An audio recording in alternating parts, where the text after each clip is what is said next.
Bienvenue à tous pour cette nouvelle table ronde depuis le salon Agridays à Quimper. Nous sommes au parc des expositions, revisité, vous le voyez, pour l'occasion en mode bucolique.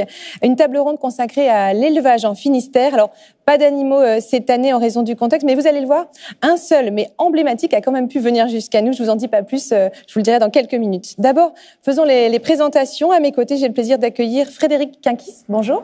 Bonjour. Vous êtes éleveur de porc à Pommerit. Michael Dossal, bienvenue. Bonjour. Vous êtes éleveur de bovins viande limousine à Locquet-Guinère-Saint-Égonnec, oui. Président également du syndicat de la race limousine pour le département. Oui. Oui. Et puis Jean-Jacques Daniel, bonjour. Bonjour. Vous êtes producteur de lait culture à Plabennec et vous êtes aussi vice-président du Crédit agricole du Finistère. Alors, on voulait débuter cette séquence consacrée à l'élevage avec un hommage, un clin d'œil à une race emblématique bretonne, c'est le cheval de trait, un cheval robuste qui hier avait vraiment sa place dans chaque ferme bretonne, mais avec l'arrivée du tracteur, eh bien, il s'est raréfié. Ils ne sont plus qu'une quinzaine d'éleveurs en France, mais rien que pour vous, deux d'entre eux, Olivier de la jumenterie de Cornouailles et Claude, président de l'association du cheval breton de l'Audet, ont accepté d'emmener jusqu'au parc des expositions un de leurs chevaux pour vous les présenter. Alors, on retrouve tout de suite Michel. Vous êtes à l'extérieur du bâtiment, à quelques mètres d'ici, en bonne compagnie. Valérie, si je ne me trompe pas, tu me disais il y a quelques minutes qu'il n'y avait pas d'animaux sur ce live d'Agridays. Eh bien, en fait, si, il y a un cheval de trait breton. Claude, il s'appelle elle s'appelle comment? Elfen. Ça veut dire quoi? Je sais pas trop. Quand je l'ai achetée, elle s'appelait Elfen. Donc, elle vient d'où, Elfen? Bon, ben, elle est née dans le Nord Finistère. Donc c'est un cheval de trait breton. Olivier, elle vient de chez toi, Elfen, ou pas? Non, celle-là ne vient pas de chez nous, mais c'est vrai que ceux qui naissent chez nous peuvent avoir ce type d'utilisation pour leur avenir. Bon, c'est une jument, comme à la jumenterie de Cornouailles, elle produit peut-être du lait aussi. Ah ben, si elle a un poulain, oui, elle peut produire du lait.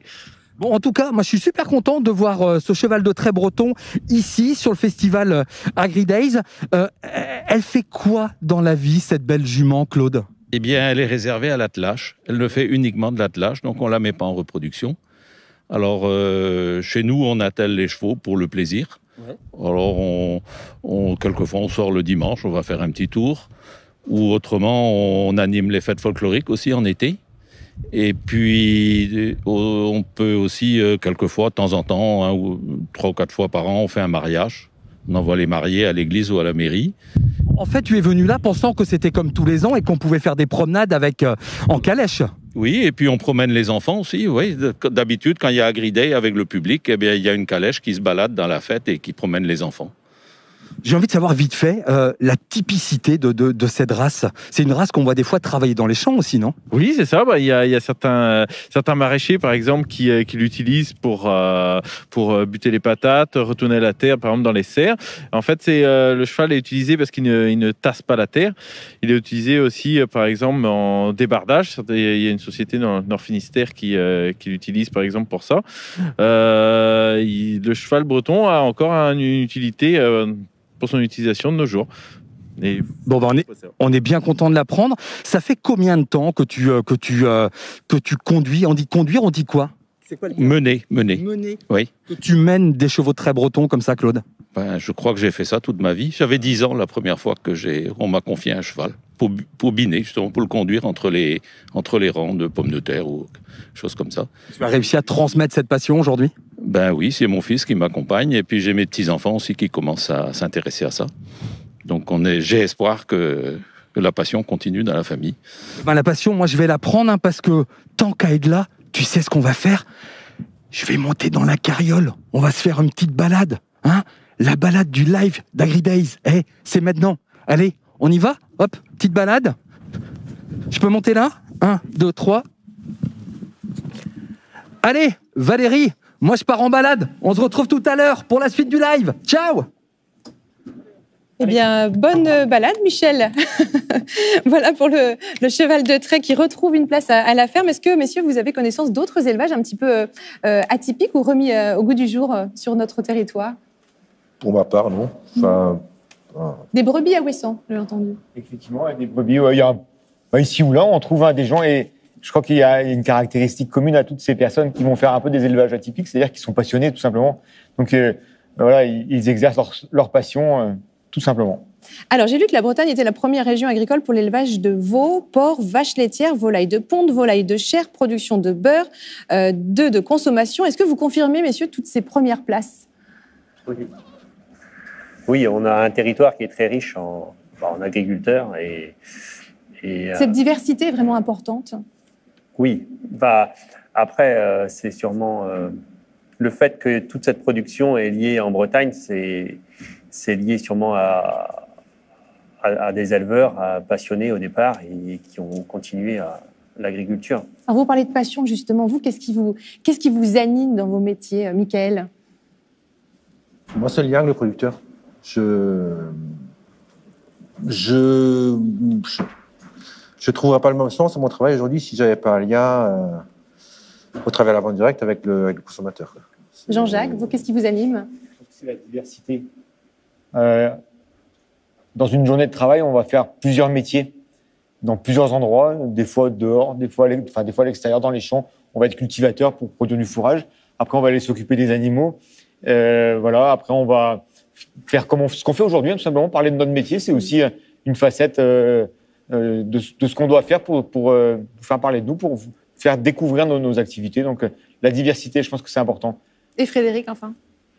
Je pense que c'est, je dirais, globalement, nourrir la vie aussi, et puis voir grandir, élever les naissances des animaux et voir grandir ces animaux, et comme les cultures.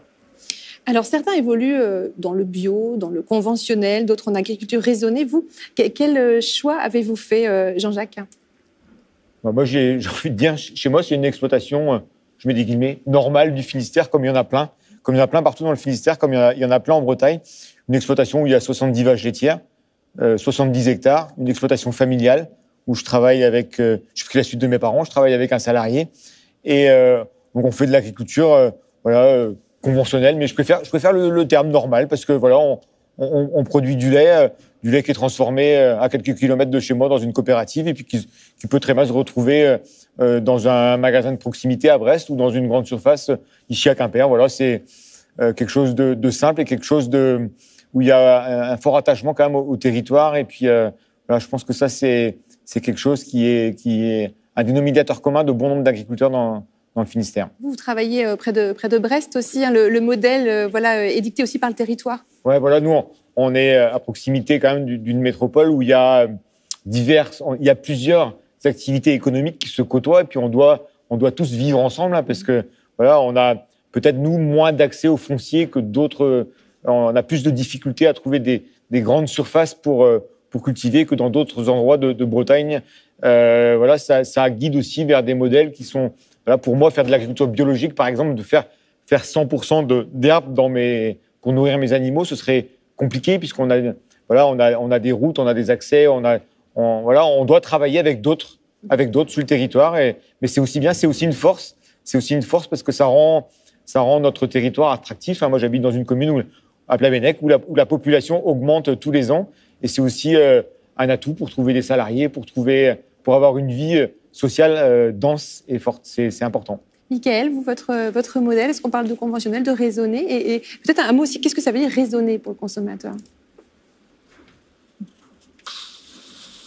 Bonne question.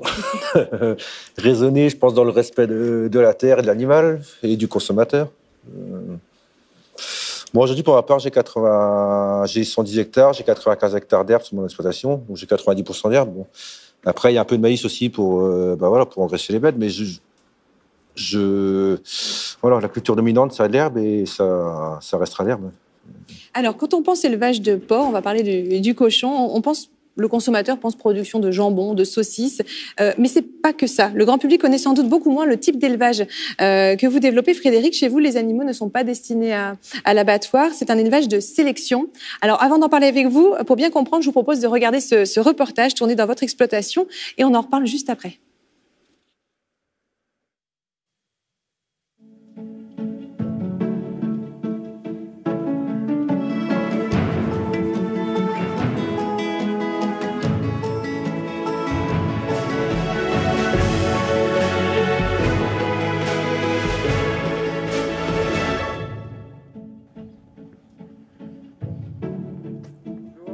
Bonjour.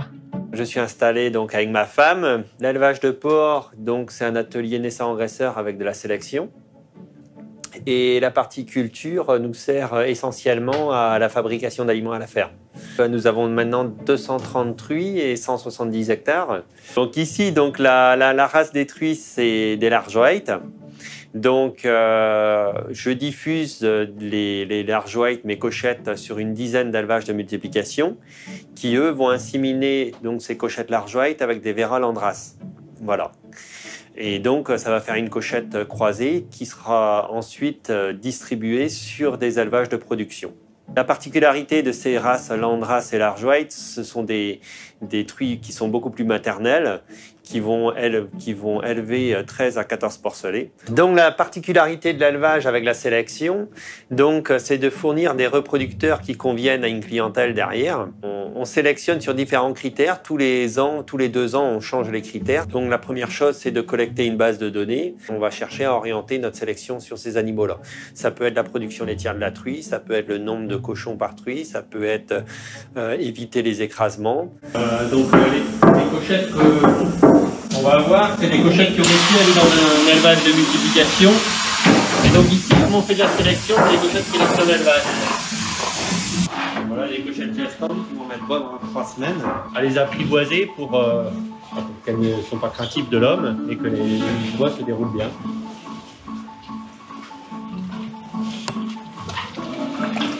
Du coup, ça c'est le chariot de soins.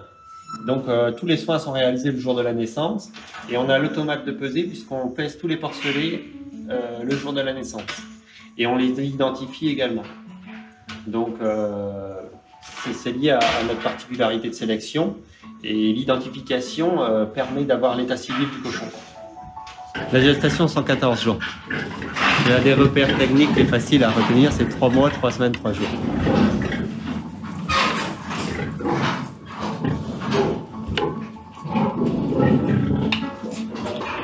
Celle-ci, elle a mis bas en liberté, comme ça. Ces porcelets, on les rentre en maternité 5 à 8 jours avant qu'elles vont mettre bas. Et donc, sur des maternités comme ça, où on les laisse libres, en l'occurrence, celle-ci, elle a commencé à mettre bas avant qu'on l'ait bloquée. Remarquez que la truie, naturellement, elle a mis sa tête vers son jouet pendant la mise bas. Et donc, du coup, les porcelets naissaient quasiment directement dans la niche. Mais c'est des choses qu'on a besoin de voir et d'expérimenter pour savoir quelle solution, quel type de bâtiment il faut faire demain. C'est des investissements conséquents. On est sur du 6 à 7 000 euros par place. Donc, on ne peut pas se permettre d'investir 200 000 euros et puis se dire demain, on n'a pas fait le bon choix de bâtiment. Et finalement, ça se passe assez bien. Mais en règle générale, la contention, c'est quelques jours avant la mise bas. Et voilà, soit c'est la durée de la lactation, soit c'est 8 jours après la mise bas qu'elle se libère. Mais on a encore beaucoup à apprendre pour que ça se passe bien. Donc la fiche de la truie, où on indique tous les porcelets qui sont nés, donc le nombre de mâles, le nombre de femelles. On va également indiquer la date de naissance, si la truie a potentiellement écrasé un porcelet ou pas, si on a induit la naissance ou pas, en l'occurrence là non, et si on est intervenu pendant les mises bas. Par rapport aux conditions climatiques qu'on connaît en Bretagne, on aime autant avoir des cochons dans les bâtiments. Ils y sont mieux que dehors. Et donc ici, c'est vrai qu'on passe la douche, mais après, une fois qu'on est rentré dans les bâtiments, on passe d'un bâtiment à l'autre, on ne va plus à l'extérieur. Et voilà, ils sont toujours à l'abri et au sec. Il est vrai que les élevages de porc ont tendance à être assez clos et bien fermés. Donc ceci, c'est pas parce qu'on souhaite ne pas montrer nos élevages, mais la première des raisons, c'est pour des raisons sanitaires. On souhaite éviter la contagion, par exemple, de sangliers qui viendraient contaminer nos animaux dans nos élevages. Ça peut être des sangliers comme ça peut être un transporteur qui passe d'un élevage à un autre. Donc c'est la raison pour laquelle on réalise une biosécurité autour de notre élevage. On clôture, en règle générale. Si on veut travailler avec des aliments sans antibiotiques et voilà, on n'a pas le choix. Il faut maintenir une biosécurité pour garder un élevage sain. On n'a pas choisi d'être en agriculture biologique parce que voilà, on aime autant travailler sur un produit plutôt conventionnel, mais avec une agriculture raisonnée. Raisonnée sur les intrants, que ce soit en culture ou que ce soit sur l'utilisation d'antibiotiques en élevage.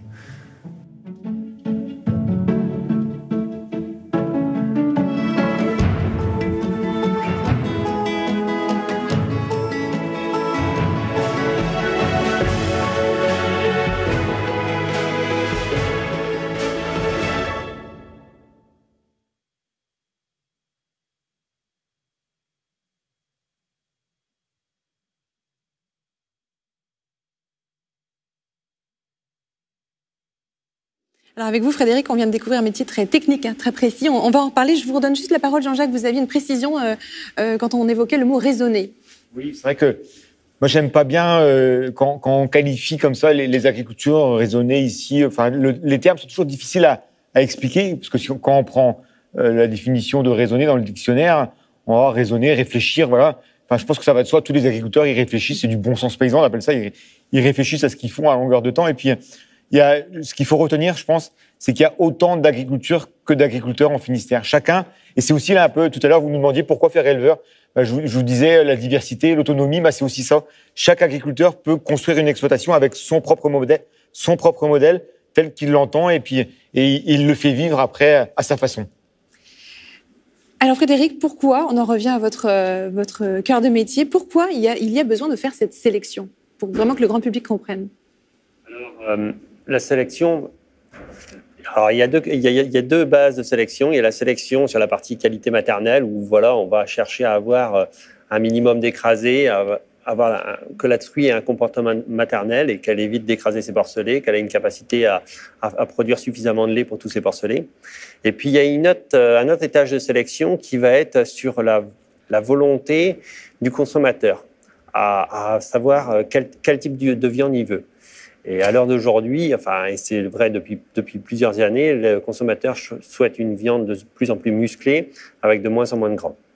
Pourquoi finalement, la question derrière, c'est pourquoi ne pas laisser la nature faire? Pourquoi cette sélection? Si on prend un cochon il n'y avait pas de sélection il y a une quarantaine d'années, on avait un cochon qui était beaucoup, beaucoup plus gras, et donc avec une proportion de muscles moins importante. Alors, certes, pour certains éleveurs et certains consommateurs, c'est un cochon qui plaît parce que voilà, il y a des adeptes de ce type de cochon et de ce type de viande, mais ce n'est pas la majorité des consommateurs. Alors dans le reportage, vous évoquez que ça répond vraiment aux attentes des clients. Quels clients aujourd'hui? Alors, vous exportez beaucoup, dans mon cas, oui. Donc, les cochettes, nos clients cherchent une cochette qui va faire beaucoup de porcelets et qui saura les élever. Voilà. Alors, on diffuse nos cochettes sur le Grand Ouest et à l'étranger, donc Espagne, Allemagne et sur l'Asie. Et pourquoi, justement, tous ces pays sont vraiment intéressés par votre production, en termes de qualité? Qu'est-ce qu'ils viennent chercher? Alors, il y a certains pays qui ne font pas de sélection, donc tout simplement, ils vont chercher à venir s'approvisionner sur la France ou l'Europe, et d'autres pays, comme la particularité de l'Asie, où ils savent très bien qu'en Europe, la sélection, elle est présente depuis une quarantaine d'années, et qu'il y a un niveau génétique et un niveau sanitaire qui leur permet de démarrer leur production. D'accord. Alors, vous évoquez plusieurs pays. Est-ce qu'il y a vraiment des attentes très différentes? Est-ce qu'un Français attend un cochon différent qu'un Chinois, par exemple? Est-ce que c'est vraiment très marqué? En termes de viande, je sais que la volonté des consommateurs n'est pas exactement la même dans chaque pays. Il y a la France, par exemple, est amateur de jambon, quand l'Allemagne est amateur de longe. Voilà. C'est des habitudes plus de consommation, mais pas de type de cochon, forcément. Est-ce que ce n'est pas risqué, quelque part, de toujours adapter l'espèce aux attentes des consommateurs? Est-ce que ce n'est pas aussi un paradoxe? Si ce n'est pas nous, les Bretons, par exemple, qui faisons cette sélection-là, ce sera nos voisins. Donc, je considère qu'il faut s'adapter à la demande du client. Et aujourd'hui, cette sélection, c'est clairement une force pour le territoire. C'est une force et c'est une valeur économique, parce que exporter des animaux comme ça, c'est une valeur économique pour nos entreprises françaises. La sécurité alimentaire au sein de l'élevage, ça passe aussi par la façon dont vous nourrissez vos bêtes? Oui. La sécurité alimentaire, elle est partout. C'est une traçabilité qu'on tient dès la récolte ou la réception de notre aliment ou de notre céréale. Et on va tenir ce registre d'élevage quelque part et cette rigueur jusqu'à ce que le cochon sorte de notre élevage. Et, je dirais que nos préfectures surveillent nos élevages, tout comme surveillent nos outils de transformation et surveillent également la GMS, que la chaîne du froid soit bien faite. Donc, je trouve qu'on a une qualité pour un consommateur qui est bien suivie, quoi. Alors, quand on parle qualité, pour vous, Jean-Jacques, il y a un autre défi aussi à relever, c'est celui de la souveraineté alimentaire. Pour, encore une fois, qu'on comprenne bien, ça veut dire quoi exactement? Je pense que c'est quelque chose d'extrêmement important. Et d'ailleurs, presque il y a un an, jour pour jour, Emmanuel Macron, quand il a commencé à faire des prises de parole par rapport à la Covid, c'est un des premiers éléments qu'il a mis en avant après la sécurité sanitaire. Donc, c'est bien pour dire on est sur un sujet stratégique. Et souvent, quand je l'évoque, je commence en citant Bruno Parmentier, que peut-être que certains ne connaissent pas, mais qui est l'ancien directeur de l'école d'agriculture d'Angers et qui est un des pionniers de l'agroécologie. Donc, l'agroécologie, c'est la manière de produire plus avec moins, pour faire simple. Donc vraiment une notion d'optimisation. Et lui, il dit ceci souvent, à chaque fois qu'il intervient dans ses conférences, il démarre en disant que, rappeler le cadre, sur la planète, il y a 800 millions de personnes qui ne mangent pas à leur faim. Donc quand on parle de souveraineté alimentaire, déjà l'enjeu c'est de nourrir les gens, quoi. Et je pense que ça a été dit par plusieurs. La Bretagne, là-dessus, on a une belle carte à jouer. On a une belle carte à jouer quantitative, mais aussi qualitative. Et quand je dis qualitative, tout à l'heure, c'était évoqué avec l'aspect génétique. Et je pense que là, on a un réel savoir-faire en Bretagne et dans le Finistère sur ces aspects-là. Un réel savoir-faire en termes de sécurité sanitaire et de garantie qu'il y a derrière. Et puis la deuxième chose, c'est la qualité des produits. On voit qu'il y a un marché qui s'est développé pour les laits infantiles vers l'Asie, vers la Chine, par exemple. C'est pas pour des raisons de proximité que les Chinois sont venus chercher du lait chez nous. Ils auraient trouvé du lait bien plus près. C'est bien parce qu'on avait affaire à des produits de qualité qui leur permettaient à eux de garantir une alimentation en quantité et en qualité à leur population. D'accord. Donc, pour résumer, ça veut dire aussi maintenir un volume de production exporté et du coup moins importé. C'est ça le... Ouais, après, l'importation, on l'évoquait à l'instant. Il y a un moment, l'importation, elle ne dépend pas aussi de nos modèles agricoles, mais bien de ce que les consommateurs veulent manger, quoi. Tout simplement, hein. On peut prendre l'exemple des bananes, par exemple, quoi. Je pense qu'aucun d'entre nous ici ne produit de bananes. Par contre, les Français mangent des bananes, donc on est bien obligé de les importer. Par contre, l'exportation, c'est aussi, pour nous, quelque chose, c'est un débouché important pour l'agriculture bretonne. Et derrière ça, derrière cette notion que je dirais de quantité, hein, qu'on produit pour nourrir à la fois la Bretagne, la France, l'Europe et d'autres pays plus lointains, il y a aussi de l'emploi, quoi, parce que ça crée de l'emploi sur nos territoires. Juste un chiffre qu'il faut avoir en tête, en Bretagne, c'est 150 000 emplois qui sont de près ou de loin liés à l'agriculture et l'agroalimentaire. Et si on ramène ça dans le Finistère, c'est près de 40 000, 37 000 exactement. Vous voyez, ça fait une belle entreprise, quoi. Si on les mettait tous sur un même lieu de travail, ça fait une belle entreprise, quoi. Donc, faut avoir ça en tête. Et je pense que c'est important. Tout à l'heure, on a démarré en parlant de territoire. Pour aussi la dynamique de nos territoires, c'est quelque chose pour moi qui est très, très important. Quand je reviens sur l'import, quand on parle d'importation, quelles questions se posent en termes d'exigences, de normes? Les autres pays n'ont pas les mêmes exigences, normes que vous avez? Non, pas forcément. Parce que on voit bien que les normes sont de plus en plus en lien avec des décisions de dirigeants de tel ou tel pays. Et c'est vrai que ce serait... moi, je pense que pour les agriculteurs, un des trucs les plus frustrants, c'est d'être bridé dans la production de tel ou tel produit et puis de voir ce même produit venir d'ailleurs avec des conditions de production qui ne sont pas les mêmes que les nôtres, quoi. Ça, je pense que c'est extrêmement... c'est frustrant et des fois, c'est dommage et je pense qu'on est... souvent, c'est dénoncé. Je pense que c'est dénoncé à juste titre parce que, on a des atouts, des savoir-faire et qu'il faut... on parlait de souveraineté alimentaire, mais je pense qu'il faut aussi avoir une certaine forme de préférence. Et puis, pour parler de la relocalisation, elle passe aussi par là, quoi, par la relocalisation de notre alimentation, par l'approvisionnement qui en est fait, quoi.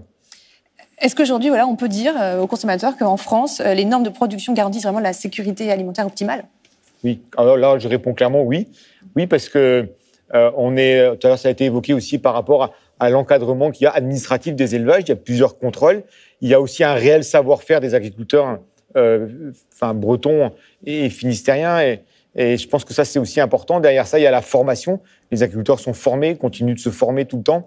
Et puis, on a réussi à mettre dans l'organisation professionnelle de la filière de l'élevage en Bretagne, toute production confondue, des organismes qui sont là aussi pour protéger, pour encadrer cet aspect sanitaire là qui fait que quelque part, quand on a mis tout ça bout à bout, le savoir-faire de l'éleveur, la notion de filière, l'organisation de la filière, on arrive au final avec un produit qui est sûr et sain et garanti.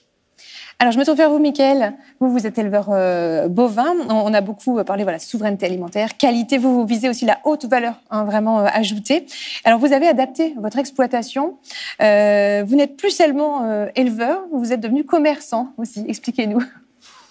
Vous avez développé la vente directe. J'ai développé la vente directe moi, je suis installé depuis 2010 et j'ai commencé la vente directe en 2011. Et voilà, j'ai mis du temps à faire mes clientèles, mais aujourd'hui, je vends deux animaux par mois en vente directe. Voilà. Ça répond à quel défi dans votre domaine? Pourquoi avoir fait ce choix? Le choix, il est d'abord rémunérateur, c'est sûr. Hein. La valorisation n'est pas la même à la ferme que sur des circuits classiques, ou sur un circuit long plutôt, alors on va dire ça comme ça. Mais c'est une nécessité de gagner en rémunération. Je fais mon métier par passion, mais il faut aussi que j'en vive, c'est sûr. Maintenant, ce que j'apprécie beaucoup dans la vente directe, c'est aussi le contact avec le consommateur. C'est une petite anecdote, mais aujourd'hui, c'est pas rare que certains clients m'ont une carte postale quand ils vont en vacances. Quoi. D'accord. Donc là, là, c'est mission accomplie, là. Ouais, quelque part, c'est une satisfaction. Puis une forme de reconnaissance aussi dans le travail qui est fait. Quoi. Vous parliez de la rémunération. Vous avez un petit peu de recul maintenant sur votre vente directe. Est-ce que c'est un modèle rémunérateur? Ou est-ce que ça prend du temps? C'est rémunérateur, mais on met du temps à faire à faire sa clientèle. Quoi. Mais après, la clientèle, moi, c'est fait beaucoup par le bouche à oreille. On dira ce qu'on voudra, mais la meilleure pub, c'est le client qui l'a fait. Qu'est-ce que ça vous a demandé comme aménagement au sein de votre élevage? Ça induit quoi comme contrainte quand on se lance dans la vente directe? Je peux pas dire que ça m'a occasionné des contraintes. Après, voilà. C'est sûr qu'il faut toujours garder la ferme propre. Au travers de la vente directe, c'est aussi une image de l'éleveur et du travail qui est fait. C'est vrai que... Vous avez créé un labo, j'imagine? Non, en fait, je délègue ça à un prestataire. D'accord. Okay. Donc moi, j'ai juste un local de vente. Mais le travail est fait par un prestataire. Et alors, qui arrivez-vous à faire venir sur votre ferme? Est-ce que c'est des gens vraiment de votre commune? Dans quel rayon? Donc moi, je suis à Saint-Égonec, donc pas loin de Morlaix. On va dire que ma clientèle va de la région brestoise jusqu'à Pouignot et de la côte de Sibéril dans le Nord Finistère jusqu'à Comana. Enfin, je veux dire que je dois rayonner autour de 50 km autour de la ferme. Quoi. D'accord. Et est-ce que vous avez vu du coup venir à vous des nouvelles clientèles aussi? Depuis le Covid, ça a fortement augmenté. On a doublé la production en vente directe depuis le Covid. D'accord. Avec des clientèles, des profils un petit peu différents aussi? Des profils, je remarque comme que c'est beaucoup de gens de ma génération. Quoi. C'est notamment beaucoup de gens de ma génération qui reviennent à ce lien, à ce rapport de vente directe. Alors, je crois que vous avez mené, il n'y a pas si longtemps que ça, une opération steak haché. Expliquez-nous comment ça s'est passé et au final, est-ce que ça a été un succès? Je vais en profiter pour passer le bonjour aux parents d'élèves de l'école de Saint-Égonec. L'association des parents d'élèves m'a demandé est-ce que tu serais pas intéressé pour faire une opération steak haché, pour changer un peu des opérations classiques qui étaient faites dans les écoles, donc tombola et choses comme ça. Moi, j'ai dit oui sans trop... Enfin, j'étais intéressé, mais je l'ai fait en me disant, il y aura peut-être un peu de demande, mais je ne m'attends pas. Voilà, on tente. Oui, parce que c'est aussi un moyen de se faire de la pub. Donc voilà, tout est bon à prendre, comme on dit. Donc je l'ai fait, et puis finalement, on a vendu les 2 tiers de la bête en steak haché, quoi. Donc j'en ai profité à ce moment-là pour le jour où les gens sont venus retirer la viande. On a fait une petite, on a fait une visite à la ferme aussi. Et voilà, tout le monde a adoré. On nous a dit c'est original comme opération, faut le refaire. Et l'image que je retiens ce jour-là, c'est qu'il y avait donc des enfants qui sont venus voir les animaux. Et il y avait une petite fille qui était là, qui avait peur de voir les animaux, qui est venue voir, mais qui pleurait, qui avait peur. Voilà. Donc je lui ai dit non, les animaux sont pas méchants, t'inquiète pas, ils sont. Voilà. Donc un quart d'heure après, cette petite fille était dans l'anse des vaches en train de les caresser et elle voulait plus partir de la ferme. Voilà. Et donc je reviens au sens de mon métier. Aujourd'hui, si j'avais pas cet aspect vente direct là, je pense que je m'ennuierais un peu dans mon métier. Il y aurait moins d'intérêt pour vous. Ouais. Une question, mais quand on vient chez vous à la ferme, quand on fait cette démarche, est-ce qu'on vient acheter un steak haché ou bien on achète beaucoup de steak haché? Est-ce que c'est un mode de consommation différent? Moi, la base de ma vente directe, c'est des colis avec un mélange avec un panachage de tous les morceaux dedans, quoi. Alors, je vous pose une question à tous les trois, qui nous vient aussi sur la rémunération de l'éleveur. Alors, je ne sais pas qui veut répondre. Comment se rémunère un éleveur? Et puis, prolongement de cette question sur les congés. Est-ce qu'un éleveur peut prendre des congés? Oui. Alors, sur la partie congés, en l'occurrence, c'est vrai que moi, je me suis installé il y a 7-8 ans. J'en ai pas pris beaucoup au départ. Et là, maintenant, j'ai pu embaucher une personne parce que voilà, le problème, c'est déléguer le travail, avoir les disponibilités et la confiance au personnel qui va faire le travail. Aujourd'hui, j'ai pu embaucher une personne et puis on prend une seconde personne en appui parce que voilà, on est 3 à travailler sur le site. Donc, quand on part, il faut pas qu'une seule personne se retrouve toute seule. Et on part en congé, je dirais sereinement, quoi. Parce que c'était ça le plus compliqué au départ, c'était de pouvoir partir, avoir une personne qui connaisse pas l'élevage et ne pas partir serein. Autre question, parce qu'on a beaucoup parlé de qualité dans tous vos élevages. Est-ce qu'aujourd'hui, le consommateur, selon vous, est prêt à payer le prix de cette qualité pour laquelle vous travaillez, vous, tous les jours? Je pense que c'est à eux qu'il faudrait peut-être poser la question plutôt qu'à nous, j'espère.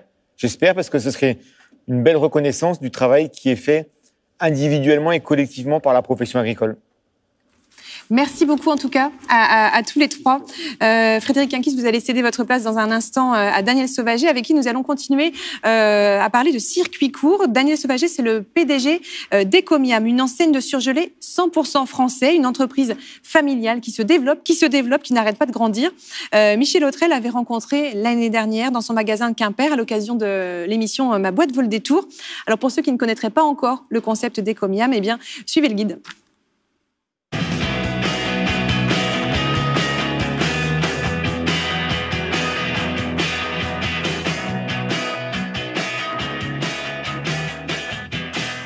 Aujourd'hui, Ma boîte vaut le détour est à Quimper. On a rendez-vous avec Daniel pour aller à la découverte d'Ecomiam. Allez, on va découvrir.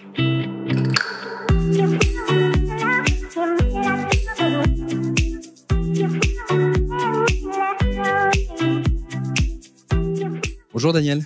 Bonjour Michel. Vous allez bien? Je suis très content d'être ici à Quimper dans ce tout nouveau magasin. Moi, il me paraît tout neuf.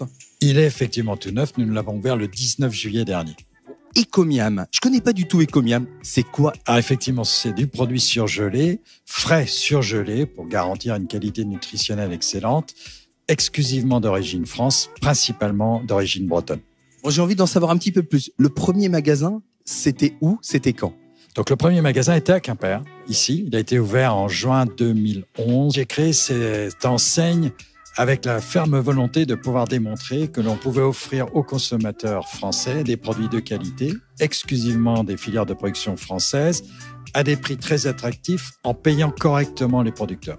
Simplement en ne dépensant aucun argent qui ne serve la valeur d'usage du produit. Donc quand nous allons découvrir notre offre, vous verrez qu'il n'y a pas d'emballage sophistiqué autour de nos produits, c'est le plus simple possible. Nous ne pratiquons aucune promotion. C'est très coûteux, les promotions, ça désorganise les flux. Il faut dépenser beaucoup de sous pour dire qu'on n'est pas cher. Il faut monter les marges sur l'offre pour pouvoir la baisser sur les produits que l'on met en avant. Souvent, c'est au détriment de la vraie économie de la proposition. Donc, toute cette démarche construite avec des prix stables aussi avec nos fournisseurs, puisque nos prix sont fixés pour des périodes de 6 mois. Ils ne bougent pas pendant 6 mois, ce qui permet au consommateur de gérer sereinement son budget. Et pour nos producteurs, de ne pas avoir la hantise de devoir sans cesse être sous pression, de corriger le prix en fonction de la fluctuation des matières premières. Nous arrivons à poser un dialogue, un partenariat réel et sincère, surtout avec nos fournisseurs. On va jusqu'à afficher le prix d'achat de nos produits, la marge que nous prenons sur tous les produits, ainsi que la TVA payée. Donc, vous voyez, on va jusqu'au bout de notre raisonnement. Bonjour Daniel Sauvaget. Bonjour. Alors, moi, j'aimerais vous poser la question tout simplement, voilà, de la genèse. Comment est né Ecomiam, tout simplement? J'étais confronté moi-même en tant qu'industriel à devoir reconvertir une activité qui était dédiée au grand export à l'époque. Il fallait recycler notre commerce sur le marché français. Et j'étais confronté à cette problématique qu'ont aujourd'hui les filières agricoles françaises. C'est comment on fait pour préserver la valeur des produits que nous vendons et tout en étant attractif pour le consommateur. Et je me suis rendu compte que les circuits traditionnels font beaucoup de choses qui servent leur économie, mais souvent au détriment des économies des filières de production. Et c'est pour ça, comme je suis devenu un vrai breton, je me suis dit, bon, on se prend par la main et on essaye de faire quelque chose d'un peu innovant. Et c'est comme ça qu'Ecomiam est né et j'en suis très content aujourd'hui. Au départ, c'était vente en camion, non, il me semble? Alors, on a effectivement testé des modèles de distribution. On a fait de la vente directe sur le port de Brest. Des camions itinérants donnaient rendez-vous aux consommateurs comme ça, 1 fois, 2 fois par mois. Ils venaient acheter des produits en gros conditionnement. Et puis, on a progressé dans notre raisonnement pour arriver à des magasins maintenant. Et nous avons ouvert le 38e hier. D'accord. À la base, c'est un acte militant, une sensibilité? À la base et toujours. Je me considère toujours un petit peu militant. Je suis moi-même fils d'agriculteur et j'ai à cœur de démontrer qu'on peut préserver la valeur des produits en s'abstenant de tout ce qui a été créé comme artifice autour de la distribution moderne pour à la fois préserver la valeur pour les filières de production et être attractif pour le consommateur. Qu'est-ce qui vous différencie vraiment clairement aujourd'hui de vos concurrents? C'est déjà l'affichage des marges. Parce que ça, c'est un acte fort. C'est plus que souci de transparence, c'est plutôt un acte militant, là aussi, de dire aux consommateurs, je vous explique comment ça fonctionne. Vous avez le prix d'achat du produit, la marge que l'on prend, ce qui me permet d'officialiser une marge moyenne de l'ordre de 35%. C'est ce qu'il faut pour faire rémunérer le réseau, le fonctionnement des magasins, toute la partie logistique, et donc ce qui va à l'État. Et ça, nous sommes aujourd'hui, je pense, même sur la planète, je pense qu'il doit y en avoir qu'un réseau, c'est Ecomiam qui l'affiche. En préparant cette émission, j'ai lu que ces dernières années, les achats de surgelés auraient baissé de 10% dans les supermarchés. Est-ce que c'est un chiffre que vous confirmez et pas chez vous? Alors, il y a 2 temps. Le temps d'avant Covid, où effectivement, on avait un tassement de l'intérêt pour le surgelé avec une communication média qui poussait vers le frais porteur de toutes les vertus, et donc un surgelé qui s'érodait au fil du temps, impacté par des histoires aussi qui n'étaient pas très flatteurs pour ces produits. Et puis il y a le Covid qui est arrivé par là, où à l'inverse, on a connu une forte accélération des ventes. Mais en tout état de cause, le positionnement d'Ecomiam, c'est d'essayer de vendre du produit frais surgelé. C'est parce que le surgelé porte beaucoup de valeur et d'intérêt puisqu'il va nous permettre de figer tous les éléments nutritionnels très vite pour peu que la surgélation intervienne très tôt dans le processus de production et on restitue comme ça aux consommateurs tous les attendus d'un produit ultra frais. Alors, vous aviez affiché un objectif, c'était 20 magasins par an. Aujourd'hui, où est-ce que vous en êtes? Donc, nous avons ouvert le 11e depuis le début de l'exercice. Notre exercice comptable démarre le 1er octobre. Nous avons donc promis 20 magasins jusqu'au 30 septembre. Nous avons ouvert le 11e hier et ça va plutôt bien au niveau du timing. Et alors, est-ce que quand vous ouvrez comme ça un magasin, que ce soit en Bretagne, ailleurs, dans les régions, est-ce que vous faites appel aux partenaires locaux vraiment, il y a une base vraiment de construire aussi avec les gens du territoire? Alors, notre promesse, c'est 100% origine France. C'est pas une promesse locale autour de chaque magasin. Par contre, nous veillons effectivement à organiser notre approvisionnement pour que toutes les régions soient un peu mises à contribution dans l'offre Ecomiam. Donc, nous avons principalement de l'origine bretonne parce que notre enseigne est née en Bretagne. On est fiers d'ailleurs de notre origine bretonne, mais nous complétons les appros avec du Pays de Loire, de la Drôme, Centre-France, Sud-Ouest, un petit peu partout. Comment ça fonctionne? Voilà, parce que là, on est avec des agriculteurs. Est-ce que c'est eux qui vous démarchent? Est-ce que c'est vous qui allez vers eux? Alors attention, nous vendons des produits surgelés. Ça nécessite une organisation industrielle conséquente pour que ce soit correctement processé. Donc, nos fournisseurs sont les industriels qui surgèlent. Par contre, nous avons un accord cadre avec tous les fournisseurs qui définit ce que nous exigeons, nous, et ce que nous posons comme ce que j'appelle encore loyauté. C'est un mot qui peut faire sourire aujourd'hui, mais moi, j'y tiens.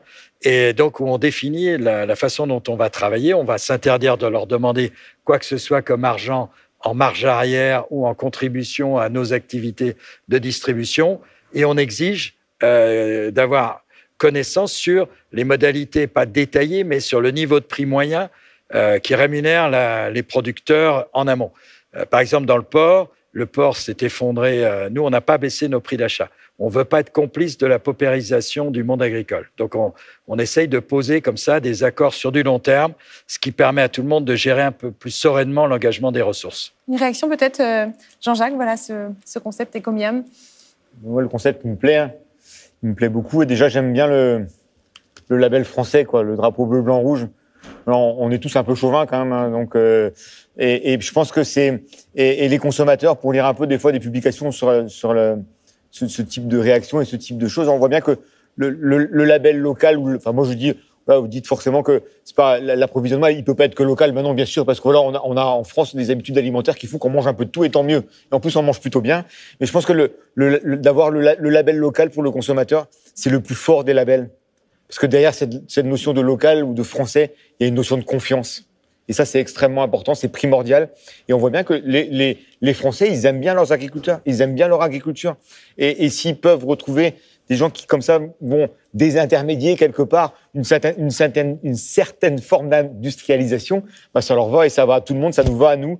Et je pense que ça, c'est quelque chose qui me plaît bien. Ça me plaît. Mixité aussi, circuit court, circuit un peu plus long, c'est important cette mixité. Ouais, la notion de longueur de circuit, je pense que c'est... je pense que je reviens à mon label local et puis voilà, le circuit court, quand il y a moyen d'en faire, oui, tant mieux. Mais si pour certains produits, il faut aller sur plus de transformation pour justement satisfaire une certaine forme de cuisine à la française, ben, il ne faut pas se l'interdire, surtout pas. Michael, oui. Si je peux permettre, la notion de circuit court, comme le remarque Jean-Jacques, il a prononcé le mot qui pour moi est fondamental, c'est la confiance.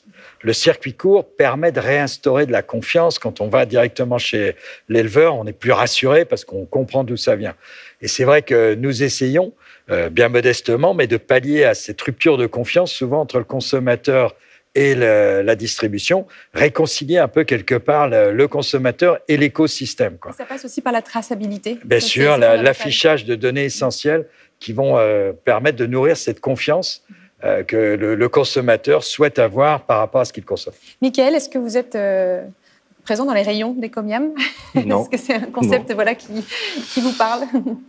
C'est un concept qui me parle, qui m'intéresse. Je sais qu'à l'époque, moi je suis pas loin de Morlaix, il y a un Ecomiam à Morlaix, je m'y étais intéressé en demandant à l'époque comment était fait, si je peux dire ça, quelque part, le recrutement des produits, des fournisseurs. Ouais. Bon. On m'avait dit à l'époque, donc c'était bien, un travail avec les industriels, voilà. Donc après, j'étais pas allé plus loin dans la discussion, mais oui, enfin, Ecomiam, voilà, ma femme est aussi cliente, voilà. Mais c'est oui, je suis 100% d'accord, voilà, avec ce que vous faites, ça c'est sûr. Hein, mais non, moi j'essaie de le faire à mon propre niveau. Bon, ça c'est Qu'est-ce aussi. qui vous rapproche finalement? Tous les trois, si vous aviez à vous trouver. Moi, je pense que c'est la confiance du consommateur envers nos produits, je pense. Enfin, moi, je dirais ça comme ça. Moi, la confiance sur des produits de qualité, et sur un engagement des éleveurs et de la filière sur le travail qui est fait, quoi. Jean-Jacques. La filière, pour moi, elle est importante parce que quelque part, ce qui se fait, c'est nous, on produit. On a parlé tout à l'heure de qualité, voilà. les produits par les agriculteurs français sont de qualité, quoi. Là-dessus, je pense qu'il n'y a pas débat. Après, il faut que cette qualité-là, elle reste au même niveau, voire qu'elle upgrade dans la filière pour arriver à ce que dans l'assiette, on ait vraiment quelque chose qui soit au top, quoi. Et puis avec qui puisse permettre aux consommateurs de savourer toute la qualité des produits. Et ça, je pense que des initiatives comme celle d'Ecomiam, ça permet vraiment de le faire et de le faire avec toujours le label français du local. Alors, vous parliez de projets de développement. Oui. Ce qui nous rassemble, je crois, c'est la volonté de protéger la création de valeur des filières agricoles, quoi. Aujourd'hui, c'est un vrai match. Les agriculteurs sont sous pression économique, sont souvent sous pression aussi, sont désignés sur des pratiques qui seraient ci ou ça. Et ça, il est grand temps de faire attention. On est en train de décourager toute une population qui s'engage pourtant très sincèrement dans sa production. Et c'est pour ça que tout ce qui nous réunit, c'est attention, protégeons la création de valeur. Et j'espère, à mon modeste niveau, démontrer que ce n'est pas au détriment du consommateur. Le consommateur n'est pas obligé de payer plus cher pour participer lui aussi à la protection de cette création de valeur. Peut-être que vous pouvez rebondir, Michael, sur ça. Le consommateur n'est pas obligé de payer plus cher pour le système de vente directe. Sans rentrer dans le détail, comme j'ai dit, moi, comme j'ai expliqué à mes clients encore le week-end dernier, quand ils sont venus prendre de la viande, je ne vais pas rentrer dans les chiffres, mais aujourd'hui, la vente directe, dans mon cas, c'est une marge de 30% supplémentaire pour moi et un prix d'achat au consommateur par rapport à la grande distribution, je ne mets pas les commerces dedans, mais et un prix d'achat pour le consommateur de 30% de moins aussi, quoi. Donc moi, je leur dis, voilà, c'est un partenariat gagnant-gagnant. Voilà. On en revient encore à de la qualité, à aussi donc, du prix rémunérateur pour l'éleveur et du prix pour le consommateur. Donc un modèle économique où tout le monde est gagnant, c'est possible. Moi, j'appelle plus ça un partenariat que, voilà, je pense que c'est un partenariat. Daniel Sauvager, pour porter votre développement, vous êtes entré en bourse en octobre 2020, je crois. Vous êtes première PME du Finistère à le faire. Ça a été un succès? C'était un beau succès. Je dois remercier le Crédit Agricole qui m'avait aidé en 2017 à participer à une première levée de fonds sous forme d'obligataire. Et là, le réseau se portait bien, avait trouvé ses codes et avait bien posé son principe de développement. Il fallait faire une seconde levée de fonds. Et donc, j'ai choisi la bourse parce qu'elle nous apporte de la notoriété, un rayonnement national beaucoup plus rapide. Nous sommes repérés par les grandes foncières, ce qui me permet d'accélérer le repérage des futurs points de vente.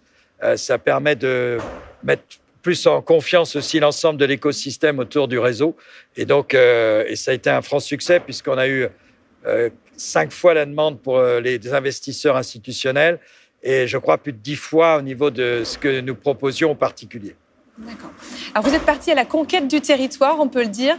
Est-ce que vous n'avez pas peur de perdre votre âme de départ? Écoutez, moi, je peux vous assurer à titre personnel, je ne perdrai pas la mienne. Je sais bien d'où je viens et quel est mon engagement et qu'est-ce qui fait la force de notre réseau. Et donc, les équipes qui m'entourent sont bien, en phase avec ce projet. Les futurs créateurs de points de vente, ce qui les fait venir vers l'enseigne, c'est justement ce qu'elle incarne, les valeurs qu'elle porte. C'est ça qui me rassure pour le futur, c'est que le moteur du développement de notre enseigne, c'est ses valeurs, c'est pas autre chose. Et donc, je suis tout à fait serein pour le futur. Aujourd'hui, vous êtes toujours numéro 3 du surgelé ou oui. Numéro 2? Est-ce que vous... non, à quand numéro 1? Le numéro 1, 1000 magasins, Picard, Thirier 150 magasins, et nous en sommes à 38. Donc, vous voyez, j'ai encore une belle marge de progression. Mais ça, c'est motivant en même temps. Ce qui est intéressant, effectivement, c'est que nous sommes en capacité de nous développer assez rapidement et de peser de plus en plus sur la distribution. Alors, il nous reste 1 minute. J'ai envie de vous demander tout simplement à chacun de vous comment vous voyez demain, voilà, dans vos élevages, dans vos activités. Bonne question. Quel va être votre défi pour demain? Garder le lien avec le consommateur. Toujours. Ouais. Ça, vous en demandez pas? Ah non, ça, non. Jean-Jacques, peut-être? Je dirais de rester en mouvement. Parce qu'on est dans un monde qui bouge tout le temps. Il faut qu'on reste, faut qu'on s'adapte. Pour s'adapter, il faut regarder autour de nous ce qui se passe, tout ça. Et puis continuer d'innover, d'avoir des idées pour faire évoluer l'agriculture. et tout ça en tenant compte, bien évidemment, de tout ce qui nous entoure. Voilà, tout simplement. Un dernier mot, Daniel? Moi, je félicite l'équipe d'Agrides, sa présidente Hélène Leroux, d'avoir maintenu Agrides, par exemple, parce qu'il faut se battre pour préserver le lien entre le consommateur et le monde agricole, quoi. C'est pas gagné, ça, dans les échanges, la façon dont on communique. Et je pense que toutes les initiatives qui vont le permettre sont la bienvenue. C'est pour ça que je me félicite qu'Agrides soit maintenu pour garder ce contact avec ce monde de l'agriculture. Merci en tout cas à tous les trois pour vos témoignages. Merci à vous de nous avoir suivis. C'est déjà la fin de cette table ronde. Moi, je vous dis à bientôt. Kenavo.